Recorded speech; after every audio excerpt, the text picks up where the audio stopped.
Bonjour à tous, bienvenue, édition spéciale du Mag-Orient consacrée entièrement aujourd'hui au cinquantenaire de la guerre des 6 jours.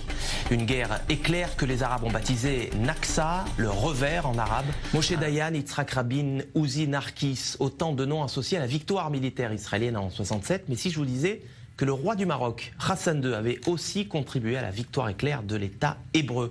Info, Intox, Johanna Binder, bonsoir. Bonsoir. Alors, est-ce que Israël a effectivement gagné cette guerre de 67 grâce à l'aide du Maroc? Eh bien, sans le Maroc, Israël n'aurait peut-être pas gagné la guerre des 6 jours. Alors, tout commence en 1965, on est 2 ans avant que débute la guerre des 6 jours.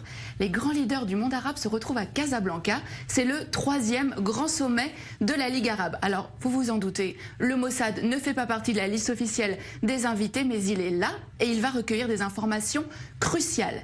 Il y a un protagoniste, c'est Nasser, le président égyptien, le leader de la coalition arabe. Alors dans quel état d'esprit est-il à la veille de cette conférence? Il déclare à Assouan en février: l'année 1965 est la plus dangereuse des années de la lutte arabe. Israël prétend que les Arabes s'apprêtent à perpétrer une agression. Cela signifie qu'Israël a l'intention de nous attaquer. Nous devons donc être prêts à riposter. En septembre, donc quelques mois après, a lieu ce sommet de la plus haute importance. À l'ordre du jour, l'état des forces armées des pays de la Ligue arabe, avec cette question: sont-ils prêts à faire la guerre contre Israël? L'autre homme clé de cette histoire, c'est Hassan II, le roi du Maroc. Il va permettre aux renseignements israéliens de connaître ses ennemis.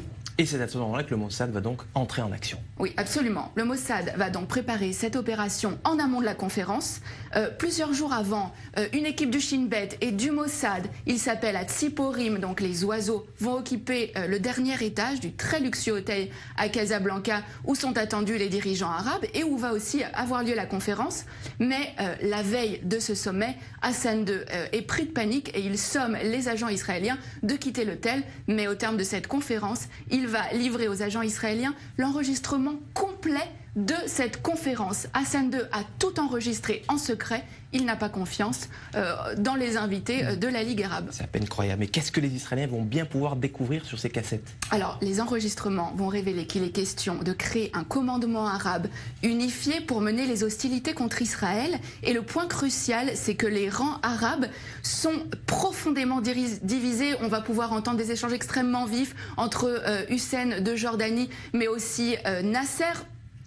Et alors, ce qui est vraiment important, c'est que les nations arabes vont vraiment révéler leurs faiblesses. Elles ne sont absolument pas préparées pour une guerre contre Israël. Et c'est vraiment sur la base de ces informations-là que Tsahal va lancer les premières opérations de la guerre des 6 jours en 67. Alors voilà un dirigeant arabe sunnite qui est censé être solidaire de ses homologues arabes. Pourquoi Hassan II a-t-il fait ce choix?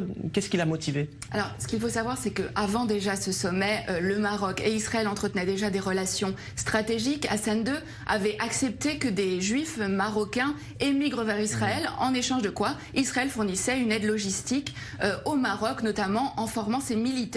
Et suite à cette opération, qui a vraiment été considérée comme le fleuron des renseignements israéliens, Israël est en dette vis-à-vis du Maroc. Seulement un mois plus tard, en octobre, cette dette a un nom, c'est Mehdi Ben Barka, le plus farouche opposant d'Hassan II. Le Mossad participe à l'opération Baba Batra. L'objectif, c'est faire disparaître absolument Ben Barka, Baba Batra aux initiales donc de Ben Barka, mais c'est aussi le nom d'un traité du Talmud. Le Maroc a donc été un allié indispensable à Israël dans la guerre des 6 jours, même si, on le voit bien, aucun cadeau n'est gratuit. La petite histoire de la grande histoire. Merci Johanna Binder pour ces détails croustillants, digne des plus grands films d'espionnage. Merci d'être passé nous voir sur le plateau du Mag-Orient.